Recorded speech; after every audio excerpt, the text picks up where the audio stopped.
All right, let's rock and roll. Can you guys hear me? Check 1 2, check 1 2. We should be loud and clear. I see Yasser. What up, Yasser? Good to see you, man. What up, Ben? Good to see you, brother.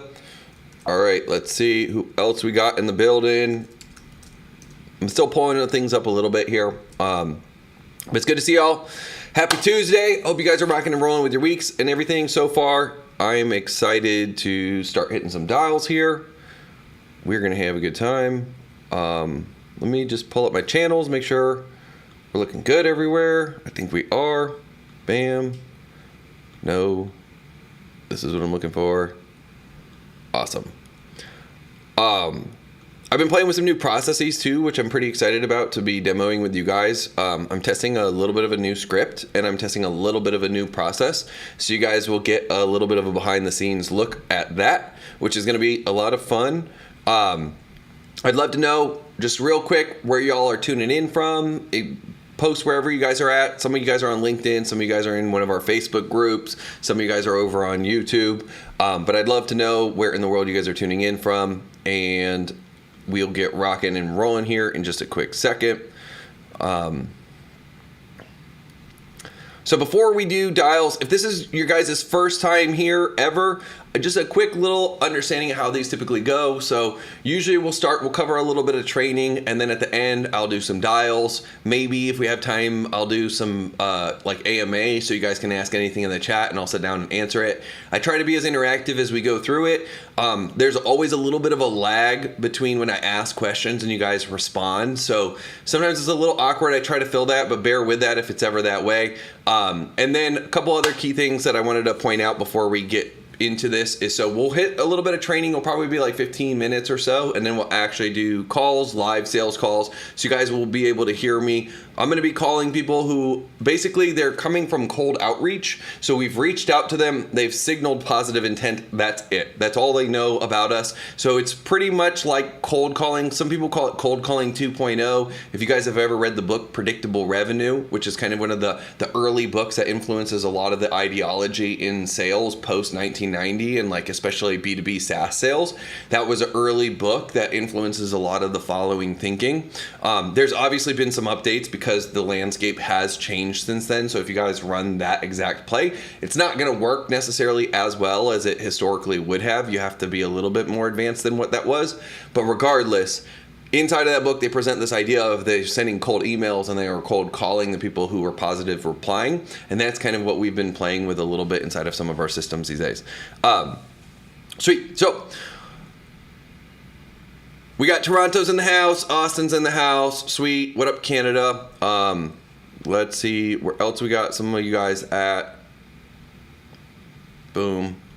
Let me just try to make sure I get all the chats up. There's like a bazillion chats and Facebook doesn't pull in, so I'm trying to make sure everyone's included. We got Savannah, Georgia, Sacramento. Nice.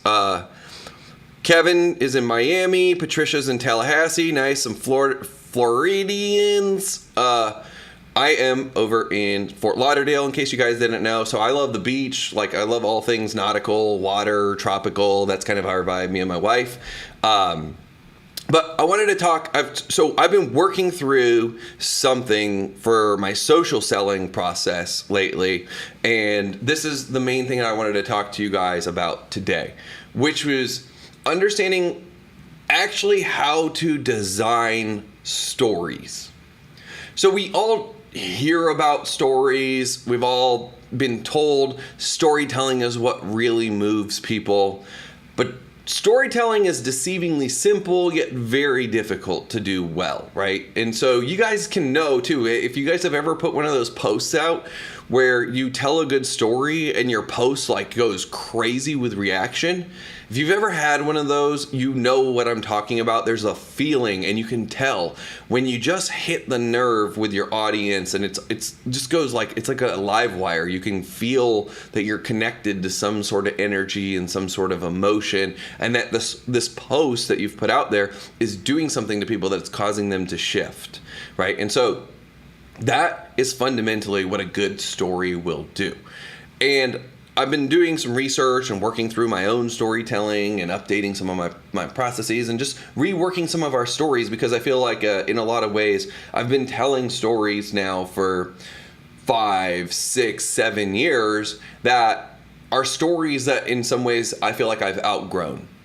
And I feel like right now with where the character arc is, and I'm trying to redesign some of the brand character arc, because one of the things that I want you guys to look at is that as you guys are social selling, the whole idea of social selling is that like everything that you do is moving someone closer to a specific goal. And I feel like the real, like some of the greatest social sellers are the people like DJ Khaled or like Mark Wahlberg or The Rock. Like when you look at them and how they're social selling at scale, Kevin Hart, like they're so fucking good. Granted, they have tons of resources, but we can still get to those places without all the resources, because generally the resources only came to them because they were good. Right? And really money follows mastery. So they had developed their storytelling and had been able to powerfully craft these narratives and tell these compelling stories. And through the process of sharing these stories, it brings the resources and the people to them. And our life lived well is a good story. One of my favorite quotes is, we were traveling in Beaver Creek, Colorado, which is a place that I love, and my family goes there usually like once a year to go skiing. And in Beaver Creek, one year they had like the booklet at Beaver Creek. It said, "Live better stories." And I fucking loved that, right? Because that's the whole idea. You can only tell stories if you live good ones. So how do you then distill your narrative, distill your journey into a story? And how do we get good at telling stories anywhere, anytime, any place, and just being able to invent and create stories on the fly? Because if you guys are a business owner, a marketer, a salesperson, it doesn't matter what you are, even investors raising capital, you have to tell the story. And the story has to be compelling. Now, how do we do that then becomes the question. Well, most people, they tell stories, but their stories lack substance. This is why we're not interested in their stories, is because they lack substance fundamentally, right? Have you ever heard one of those stories where it feels like it's going nowhere? Or maybe you've seen someone tell this story, but there's just no real threat or danger or anything that makes the plot actually exciting. And because there's no tension, we just kind of skim over it. Right? Maybe you've experienced that when you're scrolling Facebook and you're reading some people's personal stories and they're telling what they're doing and things like that. If you guys have found yourself experiencing that, generally what's happening, the root cause there, is that there's no internal conflict in the story. The character is basically perfect, and so because there's no character arc, there's no transformation that's occurring in the story, then there's no real tension in the plot, and without the tension in the plot, there's no juice, right? The story is no longer fun. So we need to be able to, when we're selling to our markets, we have to understand the story that's existing in the mind of the market. Right? There's a point A, there's a point B, there's these obstacles that we're afraid of in the middle. That's generally the heart of a story in the beginning, because the character has something that they want. They also will generally have something that they need. A lot of times they're not the same thing. So I want this, but I really need this. Maybe you guys have seen Adventureland, which Adventureland's a really good coming-of-age film with Michael Cera, but there's two girls that he likes, and one's kind of like sexy but bad for him, and the other one's kind of good for him. And it's a perfect example, like on the one side's what he wants, on the other side's what he needs. And this then sets us up for an interesting dynamic and an interesting drama, a story that we're going to want to follow. Cool. So I want to take a quick pause and recap where we're at so far. So if we're telling a story, the idea is that we need a good story arc. And this comes from having an internal conflict and an external conflict. The internal conflict is where most stories fall flat. And the internal conflict is effectively the character has something they want, but then they have something that they need. Right? And this is fundamentally where the story exists. Now, how weird is it that when you have heard the saying in sales, you probably have heard the old saying, sell them what they want, give them what they need. How many of you guys have heard a salesperson or a sales trainer or a sales manager or a copy chief or anyone like that say, sell them what they want, give them what they need? Right? If you've heard that before, let me know in the chat. I want to see, just by show of hands overall, how many of y'all have heard this before. And the point that I'm making, though, is that overlays perfectly on what makes a good story. The character has a want and has a need. And when we overlay that, it's the sales pitch is the good story. And then our prospect is the one who's going on this journey, right? So this is where that transformation exists. That's where the magic's going to happen. And so when we're telling stories, if you guys are telling your own personal story, I've done this more times than I can count, but I leave out the internal conflict. And the reason we will do this is because we're afraid. We're afraid to expose the ugly side. We're afraid to expose the dark side. We're afraid to expose our character flaws. But that's what makes interesting and awesome characters, right? Captain Jack Sparrow is an interesting character because he's epic, but he's a drunk and he's all fucked up all the time, right? And so it's this conflict that exists between these two parts that make him an interesting and a juicy character. And so as you guys are looking at all the characters, it's the character flaws that then make the character interesting to watch the journey, because the flaw presents us with the opportunity for the transformation. And for the rest of the world, it's obvious, but for the actual character themselves, they're the only one that seems to miss it. They're the ones that don't get that there's a gap between what they want and what they need, right? And then the journey that we go on is set up in the 3-act play in most cases, right? So you guys are developing your plot points of a story. We know the 3-act play. We have our setup, we have then our conflict, and then we have our climax and resolution. And that's the general 3-act play. What's fascinating when you guys understand the 3-act play even further is that each phase is defined by a shift in the character's wants, right? And so the whole story starts with a want. Every story is built around the plot point, and the plot point is a goal, a desire, or something that they want to escape from, right? There's a want that creates the initial part of the story.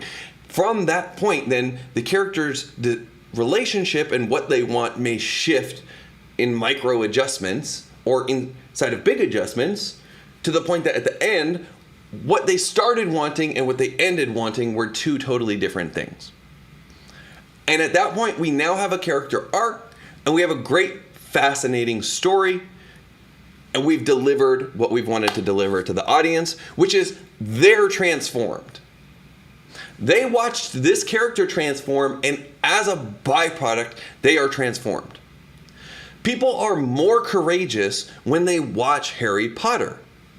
Because watching Harry deal with fear, doubt, uncertainty, and approach it with belief, with faith, with courage, then inspires us to be courageous as well, right? And so inside of the story, the transformation that is existing in the story, that's what we're giving to the audience as well. So when we understand and we start to get clear on articulating what are the plot points, so like what's shifting in the want? Our first plot point, the first want is I want to be understood. Then the second want is I want to understand. Right? Then the third want is cool, I want to make this happen now. And we go through this process. That's a sales call. That's all it is we're designing a story.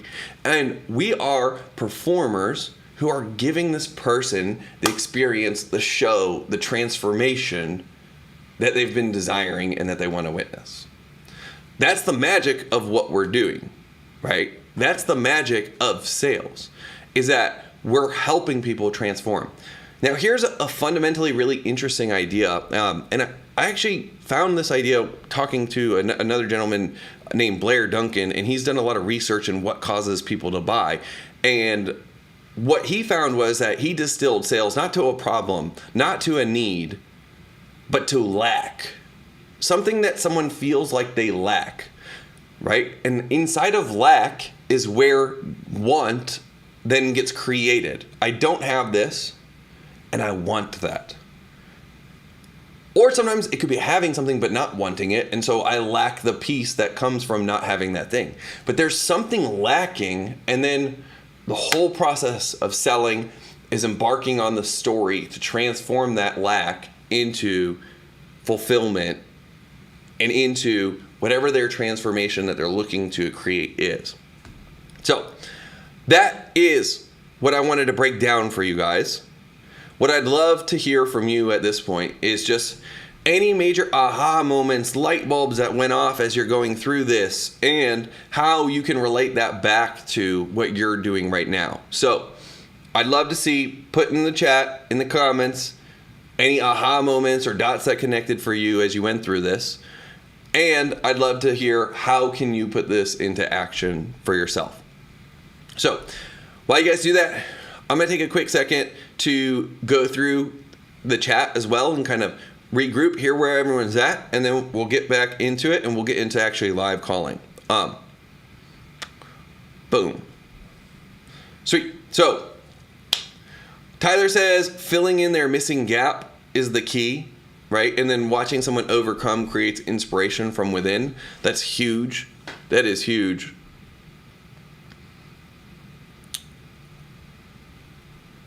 Yes, wanting to understand is the first part, right? Because we all crave to be understood. And so when we're showing up in service, if we're showing up in service, rather than wanting to be understood, we need to want to understand. That's understanding before being understood comes from the 7 habits of highly effective people. And it's one of the key foundational pieces to selling and effective communication in general, right? So it's, I want to be understood, I want to understand, and then I want to move forward. And that's generally going to be the 3 stages of your sale, which this is pretty cool. I've actually never articulated it this way before, and I'm really excited about how it's coming out because it's really fucking clear, right? And if you guys understand that your 3-act play breaks down to these 3 segments, I want to be understood, I want to understand, I want to move forward. At that point, once you can deliver each of these segments one by one, then you'll roll right through this pretty smoothly. So I'm super, super excited that we went through that and then it came out as clear as it did for some of y'all. Let me see over here. Boom. Okay, sweet. Are y'all ready to shift gears a little bit and do some dials? Who's ready to shift gears and call some people?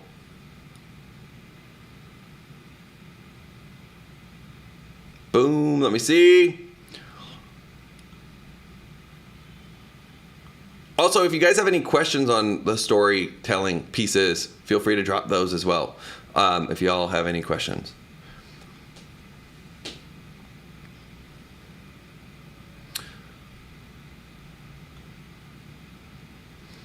So, I'm going to show you guys something kind of cool here. I don't know. All right, sweet. Yeah, let's do it. Let's do it. I'm ready. Yup. Smile and dial. Fun. All right, let's hit the phones. Okay, so I've mentioned this in the beginning of this, but I want to just give anyone an update if any of you guys are joining a little bit late. So I've been testing some new systems, right? And I've changed our script a little bit, and I've changed our dial process a little bit. So I'll explain kind of what I'm doing and how I'm testing the systems. So what I'm looking to test right now is calling leads a little bit sooner, especially our cold outreach based leads, because we get really good leads off of cold outreach, but sometimes they're not as high intent. So the frame of the call is, it's just a longer deal cycle. They're still super profitable. So whenever we do cold outreach, I generally make a 10-to-1 on the return on ad spend or whatever the investment is. But my problem is that the return on attention is not necessarily as good because the close rate's a lot lower on these leads. They're coming in blind. The actual sales cycle's longer, so my follow-ups, I have to work them harder a lot of times to close. And so it's just not quite exactly where I wanted it to be. A lot of times too, I'm having to do a little bit of what marketing should be doing on the sales call, which is totally normal when you guys are going outbound and you're selling to unaware prospects. We do have to kind of do what marketing does. But what I'm looking to do right now is update and design new systems that are a little bit more efficient. So what I've been doing, so you guys understand, is from positive reply, basically when I'm reaching out to someone, I say, hey, I'm interested in that. I've set up a pretty cool thing with Apollo. So with the Apollo, if you guys don't know what Apollo is, I love Apollo. It's a really, really cool tool that gives you a lot of data on customers.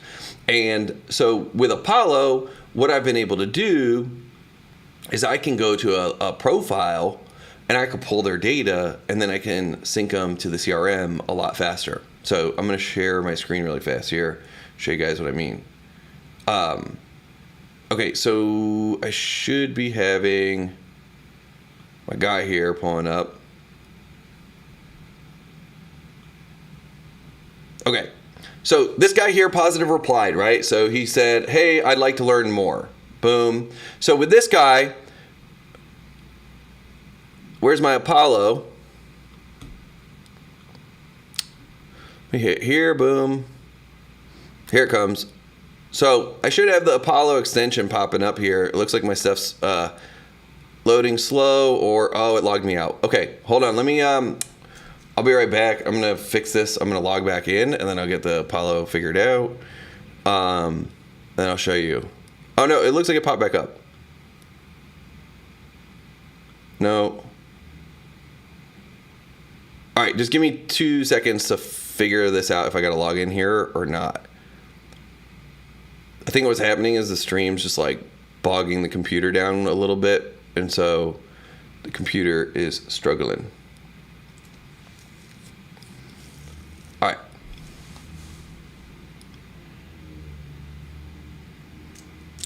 So funny enough, actually, I found a guy, he positive replied yesterday, and he had a little problem I could solve, and I solved it really fast. So I didn't want to like try and enroll him in a program because it just didn't make sense for where he's at.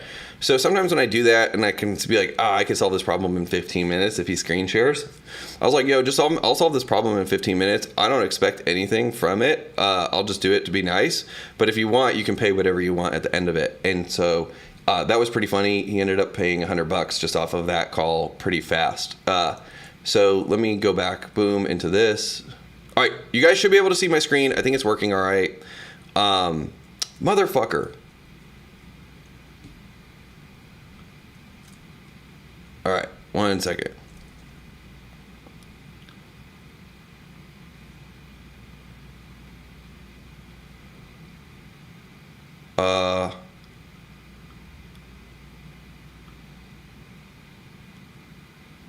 Bro, nothing agonizes me more than when your computer goes slow.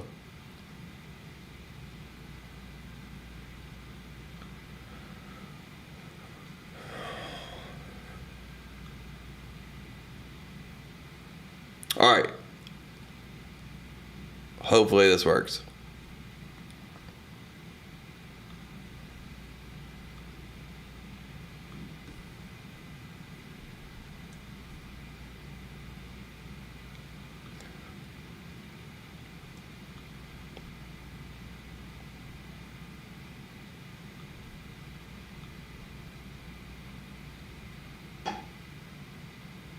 All right, sweet, here it goes. Okay, let me get back into screen share in here.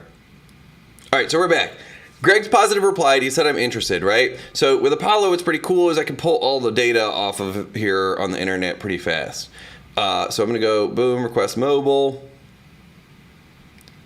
right? And then I could hit edit contact stage, and then I'd mark him interested, and then I could save, and boom. Now, once I do that, I have a zap that's going in the back end, and it's zapping him and all his info over into GHL. And then from that point, now I can go over and I could dial him. So let's pop in here. Let's go back. Let's go to opportunities. Let's go to marketing, and here he is. Boom. So now we're just going to dial. And I'm going to stop sharing the screen just for privacy purposes and stuff. The person you are trying to reach is not accepting calls at this time. Okay. Please try your call again later. Sweet. So I just tried dialing him. He didn't go through. He looks like he has a handful of numbers here. So I'm going to test one of his other numbers and see if one of his other numbers works better. It's a good chance it does.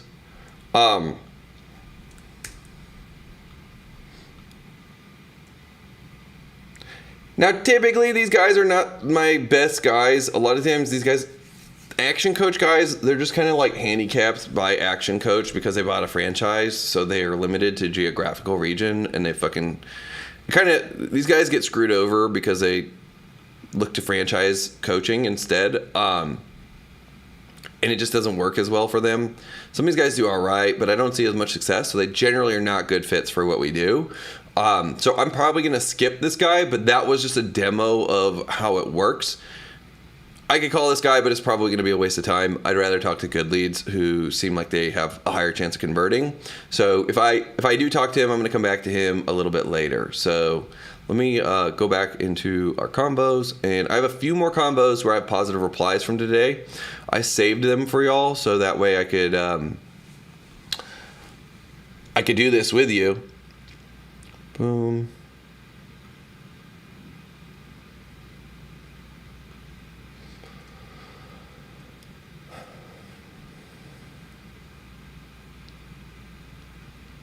Okay, sweet. I got one guy here. Got another guy here.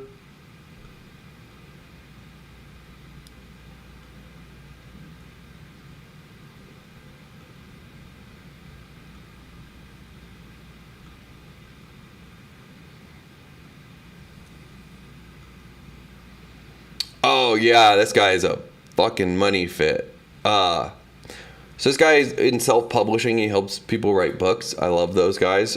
We've had a lot of the biggest names in the business in that space work with us. Some of our clients there include Self-Publishing School, Author Incubator, just to name a couple. But I like the space. It's a great space. It's a good offer. Everybody wants to write a book.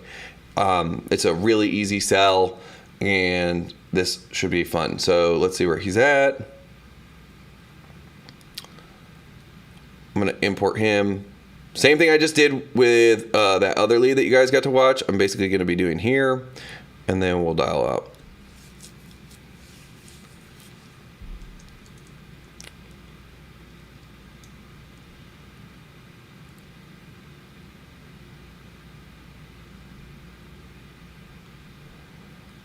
For whatever reason, this thing's glitching super slow. I don't know if I'm freezing up for you guys, but I feel like I am.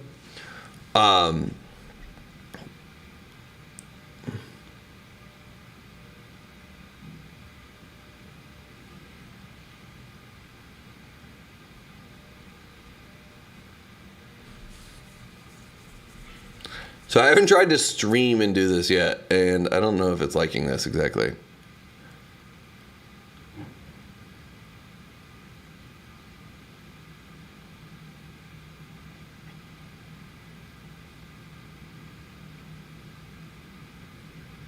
There we go. Boom. I got him now. Sweet.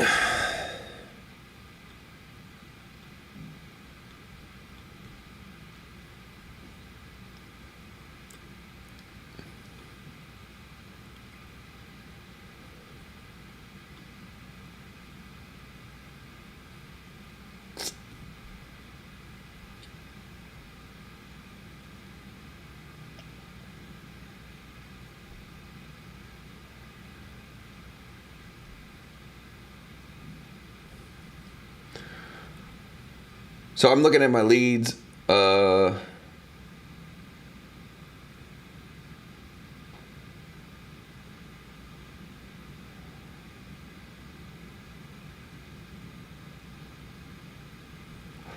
one was good from yesterday.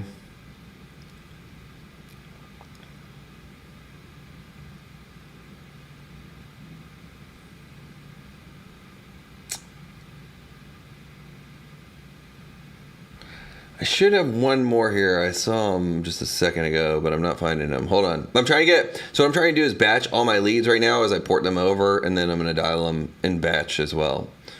Boom, boom, boom.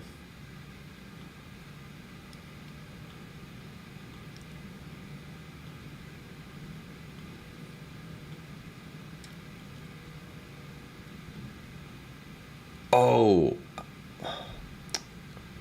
I know exactly where she went. I remember the lead now. Here she is. Okay, sweet. I got the third lead. I'm gonna call her too. She looks really good. So we got basically I had 4 positive replies, just based on what I can see of the positive replies. 2 of the 4 look like money fits. 2 of the 4 look like I'd still talk to them, but they're not going to be the best conversations. Like maybe it leads me to a referral or maybe it leads me to somewhere. But I don't necessarily expect to walk out with a deal on those. But sometimes if you don't have someone else that you'd want to dial, or if you just got hot intent people coming in, you know, it's really easy. Birds of a feather flock together. So if someone wants to hire like sales reps, or someone wants to get Facebook ads for real estate agents, or if someone's looking to get business funding, it's likely that they know other people who are trying to do that, and they've probably been talking about it amongst their network. So, all right, let's hit the dials.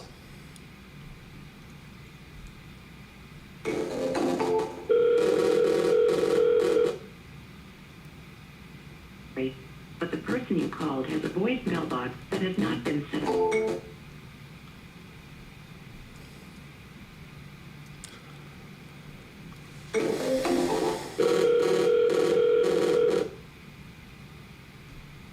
I'm sorry, but the person you called...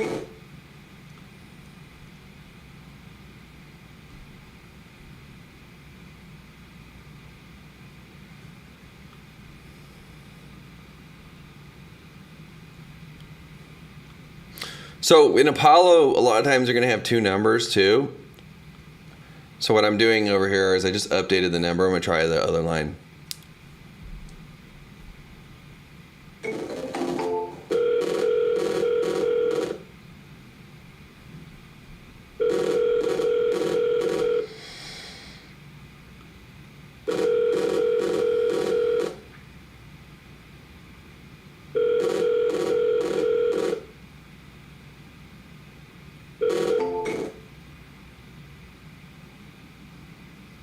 Cool. No answer. It looks like I'll dial this number one more time, and I'm trying to...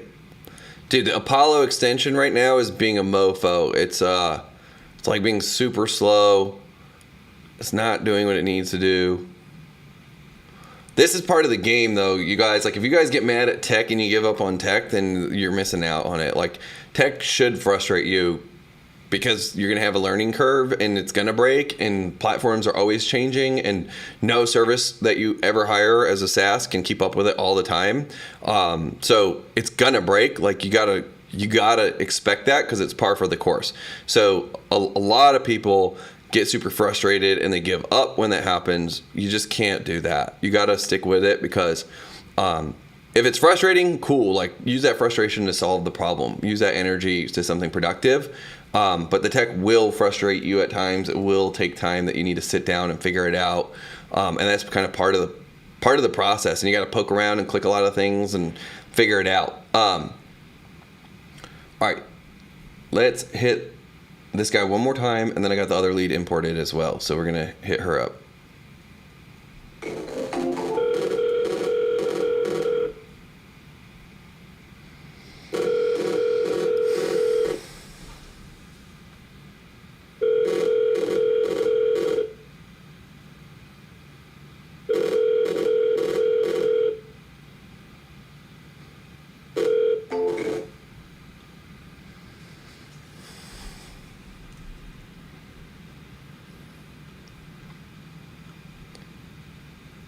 So one thing also that I haven't built yet, because I'm still kind of testing messaging, is when people don't answer, the follow-up sequence on that. I don't have that totally sorted out yet, because I'm playing with it manually. One thing that I'm going to encourage you guys to do is, a lot of people go automated too soon.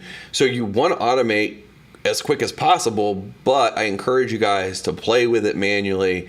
Get your shit hitting right, make sure it's working consistently, and then start to automate things. It's going to make your life a lot easier if you guys focus and you do it that way.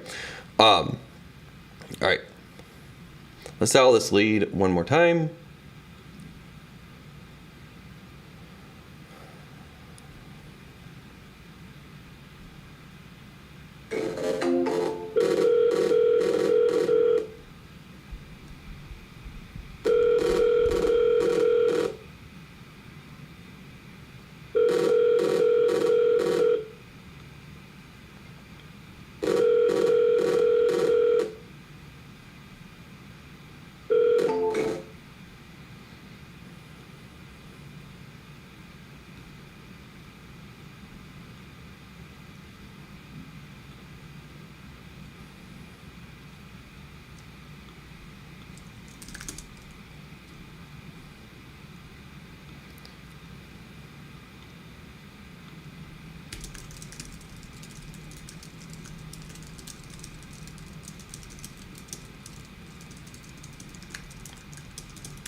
SMS scripts right now, so we'll see how this goes.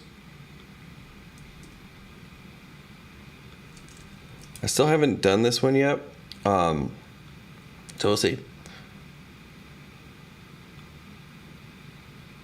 this guy up.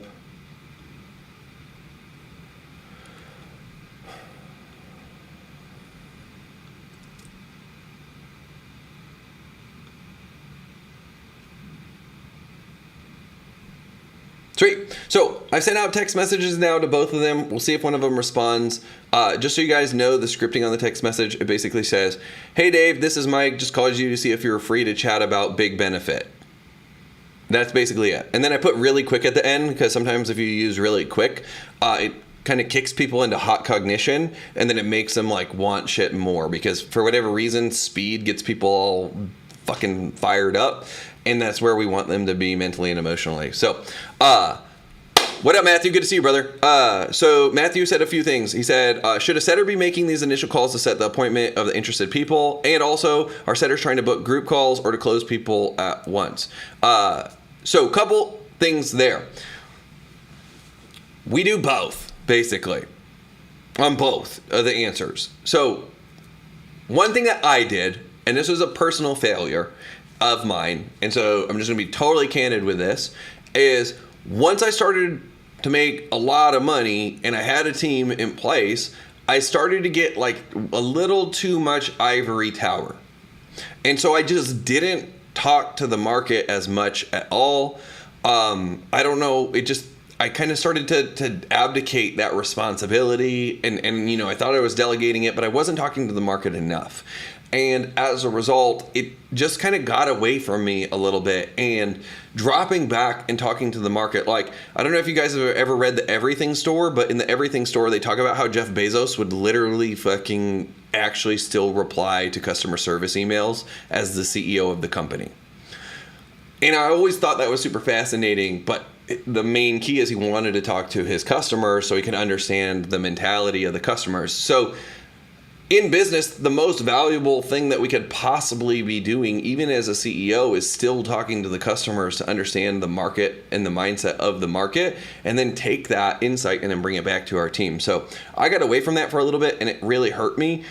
So even with setters in place and stuff, I still dial leads just because I want to hear what the fuck's happening on the phones. The other thing is, I've found that it kind of, a lot of times what business owners will do once they get setters in place is they stop dialing leads, and they kind of view themselves as being above appointment setting, which this is a dangerous thing to do, because you're communicating to your setters that their job sucks.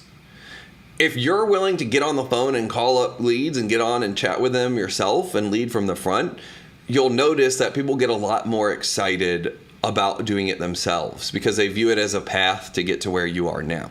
So it's pretty fascinating. But I actually have a buddy of mine who, he runs a cool event sales agency, and they just did a great campaign. They sold 1,200 tickets, and they did a sold out $1 million event. They crushed it this last weekend. But watching him do it, it's really cool. Like, as a sales manager, he's fucking right there on the front lines, and that's why he's such a good sales manager. It's because he's not leading from an ivory tower. He's leading from the front lines, and when people do that, they definitely like lock in on that. Nicholas said, I give my clients the cell number and I answer all my emails. You know, that's great to do in the beginning. Eventually it won't scale, but I still do encourage you guys to like get out into the front lines, talk to the market, talk to your customers, talk to your prospects, understand what people are thinking. Don't get too far away from that. If you do get too far away from that for a long period of time, it will end up biting you in the ass. I know, I'm speaking from personal experience. So, sweet. That was a good question, Matthew. Thank you for asking those. What other questions you guys have? I want to know what questions you guys have. Sweet. I've been given another lead to call, which I like.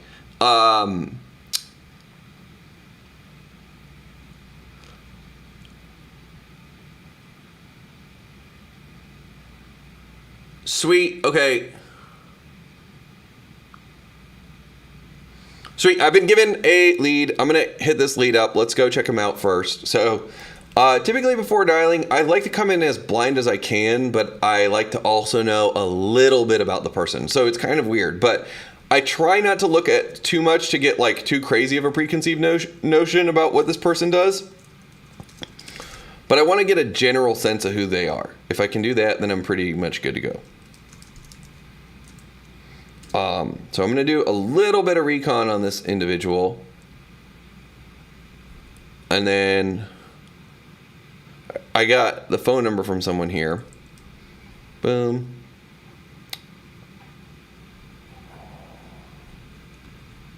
Where'd you go? Oh, there. Okay, sweet.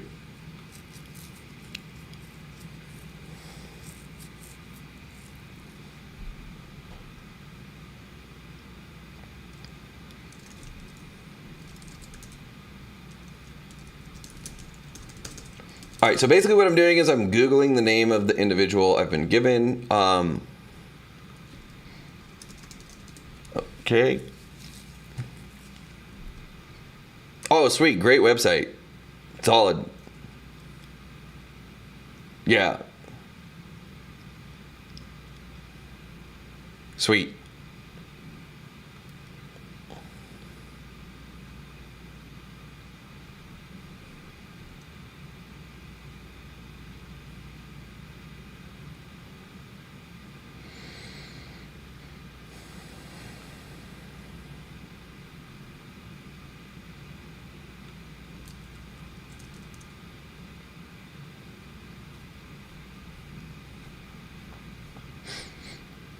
So I know what I need to know, which is basically he's a pretty professional marketing consultant. Is basically all I needed to know. I don't need to know much more than that. I'm not going to judge or look at too much more than that. My guess is, he's probably going to be a driver. I see he's done a couple cool speaking gigs. If I can just get his email, I'm going to put it in my CRM, and then I'm going to be good to roll with that.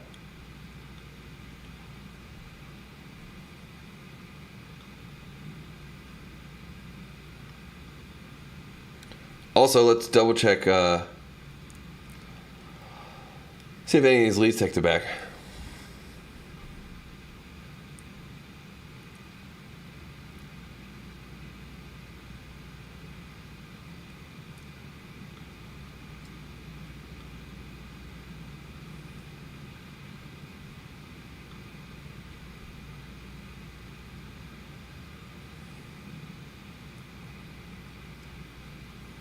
Oh, sweet. I got a good one that might be fun for you guys.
Sweet. Okay, so I got a text back, not from one of the leads, but from a different lead that I had already sent a message to like 4 days ago, but she just got back to me. Nonetheless, great conversation, really sweet person. I had made an offer to them. They were a good fit.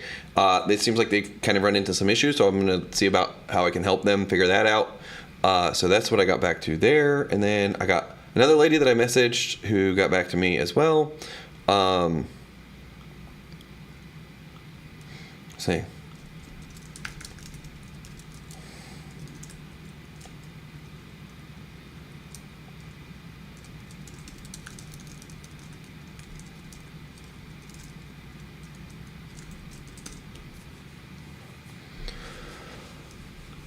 Sweet. I'm gonna call this lead actually. Be more fun.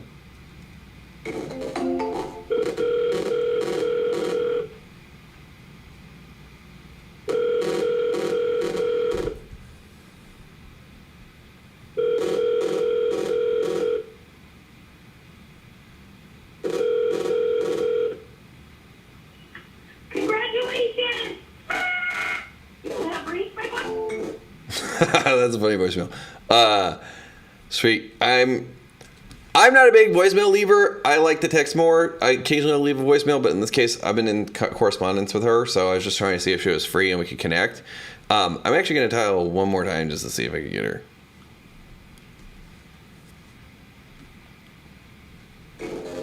Usually...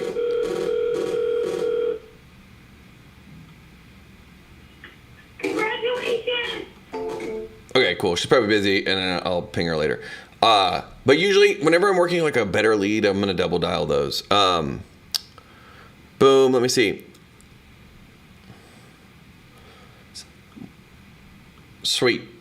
One of y'all asked, "What am I using for camera?" So I just use a Sony camera here. I use a Sony camera, but I got some pretty cool little tricks here. Like I use Ecamm. Ecamm makes your video quality look way better if you guys ever use it. All right, let's see what else we got here.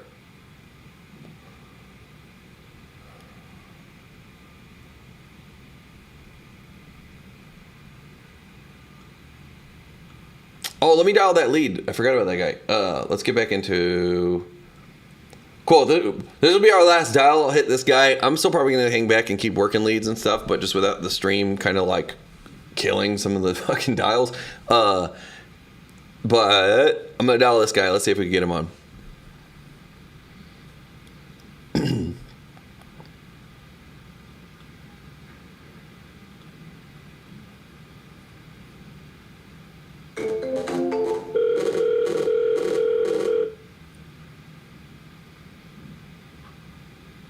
Hello? Adrian! Yeah. What up, man? How are you? Good. How are you? Who's this? This is Mike. A mutual friend of ours, Raul, said that you might be looking for some sales reps and told me to hit you up. Said maybe we should talk. Raul Lopez? Yeah, exactly. Yeah.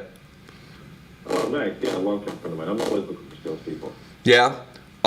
Sweet. Well, I only had 5 minutes, but I figured I'd just give you a ring, say hey, and then we could figure out a time maybe later this week. We could actually like sit down and have a good chat. Yeah, for sure. We can meet via Zoom or whatever. What's your last name, Mike? Mark, M-A-R-K. Yeah, okay. Yeah, if you go to coachingsales.com, it'll give you a little bit of a better sense of kind of what we do and how we work. And then let me just double check my calendar. So Thursday's pretty jammed up for me, but I have some times on Wednesday and then Friday that we could do. I don't know if mornings or afternoons tend to be better for you. Cool. Afternoons are always usually better. So I'm actually fully booked up this week, the entire week, but next week I have some availability. So what I can do is I can just text you a calendar link and you can book on that. Cool. Easy enough. Sweet. Just text it to this number and I'll get it and we'll get something set up this week. And I'll also send over a few resources that just give you a better sense of kind of like our sales process and how we roll things. And then we should be able to be on the same page and just jam whenever we connect next week. So, sounds good. Thank you. All right. Sweet. Peace, Adrian. Take care. What? Like that? Sweet. I don't know if that was Raul Lopez, so sorry if that's not Raul Lopez, but I just agreed. I just smiled and agreed. That's what I did. I'm sorry there. Let's see. What do you guys notice? Anything stand out for y'all? Yeah, so Charlie, I said Ecamm and then Sony. I got an A6400 or A6600. I don't remember. I have both, but I use both. Sweet. What stood out? Anything you guys notice on that call? I would love to hear any kind of ahas, insights, anything at all. But yeah, man, like that was easy. This is how you do it, baby. This is how you do it. Like, just fucking call leads, pick people up, talk to people. Don't be afraid to do it, right? And just chat. Exactly. Someone said you don't sound like a sales guy. That's one of the major keys. Like super laid back. Yo, what up, man? And so there was some conflict. I don't know if you guys picked up on the conflict and how I handled the conflict as well, which is pretty interesting. So what's happening is I called him and he kind of is under the impression that potentially I'm a sales rep looking for a job, as opposed to that we sell an offer to provide sales reps and train sales reps. But I could sense that he was looking for sales reps. So what I'm doing is I'm kind of going to allow my content to handle a lot of the belief shifting and understanding there that's going to occur in the gap. And then, he was busy, but no, the conflict was really that in his mind, he still may be under the impression that he's going to interview me. Right? So the positioning may be a little weird there, but with the content and what we're about to drop on his head over the next 5 days before the call, that positioning will completely shift to where he goes like, this dude knows what the fuck he's talking about, and I'm excited to talk to him. So it'll be cool to see that. But that's the conflict, was that in his mind, he necessarily might perceive that he's above, but really when it comes to like scaling sales teams, there's probably a very clear difference between our experiences, and he'll find that out kind of in due time. And then all that's going to do is just make him more curious, more excited about the conversation, and it will let things roll pretty smooth. So that's why I addressed it the way I addressed it, rather than trying to like get it out into the open. Yes, I do have a curated email sequence that's warming him up. That is what I mean exactly. And then so usually what we'll do is we'll keep an eye on that sequence. We'll know if they're opening it or not. If they're not opening, we'll dial, make sure that they're opening. If they are opening, we'll dial, ask questions about, if they've gotten a chance to consume it. So then that way too, like I can potentially clear out any no-shows in advance, and I could potentially find any objections even earlier before the call, maybe flip them, do whatever I got to do. So that is that. Any questions, any thoughts, anything at all? We got about 5 minutes, and while you guys are dropping questions, comments, thoughts, I just wanted to make a quick mention. If any of you guys are sales pros and you're looking for remote sales opportunities, feel free to reach out. Go to scalewithmikemark.com. As well, if you're a business owner and you're looking to hire salespeople, basically what we do is we connect the world's best salespeople with epic business owners who are growing really fast, and we watch them make magic together. So if you are looking for amazing sales talent, I have badass motherfuckers right now who are ready to roll. And if you're amazing sales talent that needs an opportunity, we have some epic opportunities that are ramping up right now. So just reach out or go to scalewithmikemark.com and fill out that app. If you guys have any questions, drop them in the chat here. We'll roll through. We'll hit any questions you guys got. And that's about it. So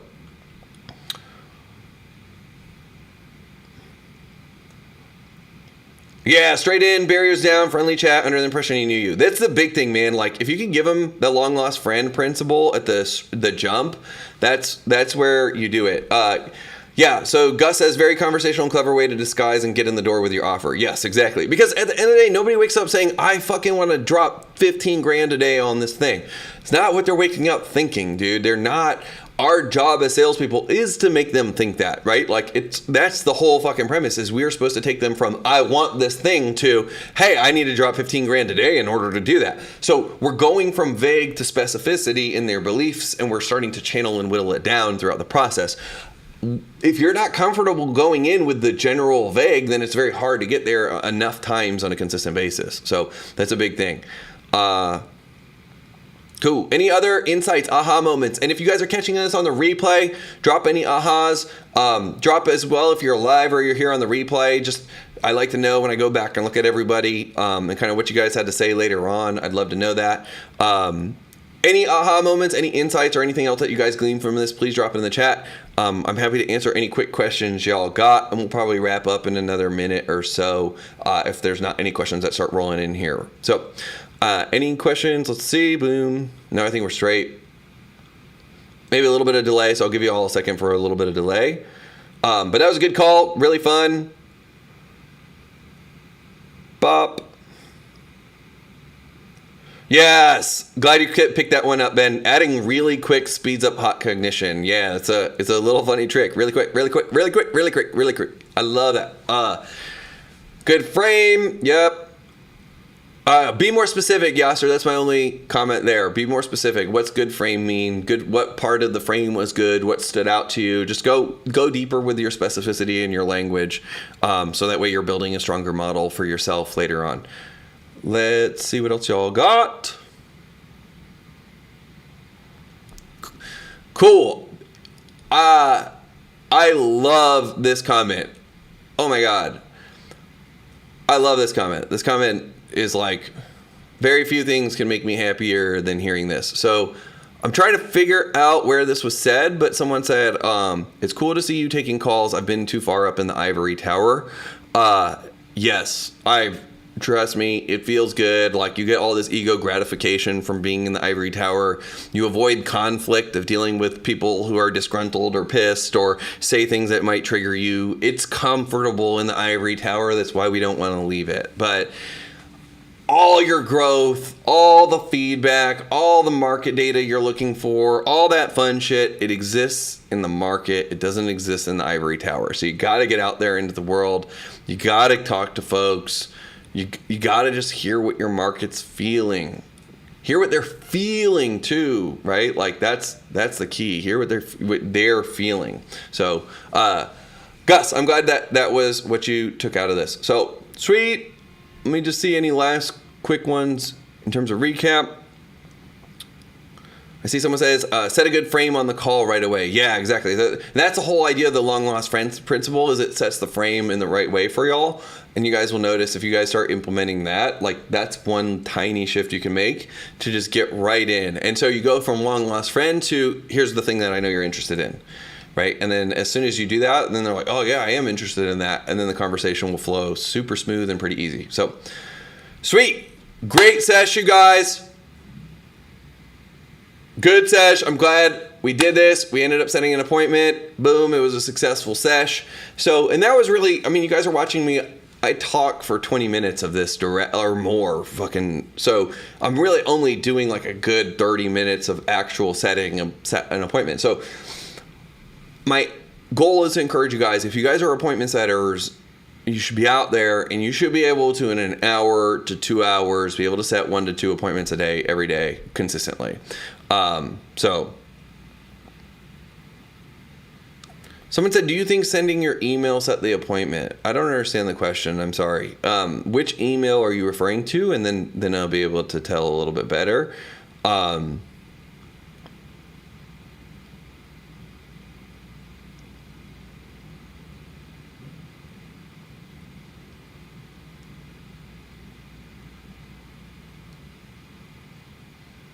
Oh, I see. So he texted me a link, and I'm just going to book on his link. So that's, as soon as someone texts you a link, then your appointment's basically set, because you are already in, and it's just up to you to decide when you block out that time. Yeah. So basically he sent me the link. That's why the appointment's set. You didn't hear the date and time because he just didn't want to schedule it. Yeah. But we still got one. Sweet. Let me see anything else. No, it looks like we're good.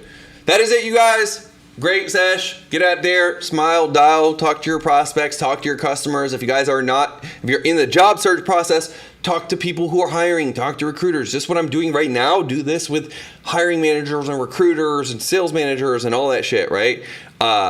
Yes, that is the conflict. He thinks he's vetting me, and then that's going to shift in the email sequence as he starts to read this shit. He'll be like, oh, fuck.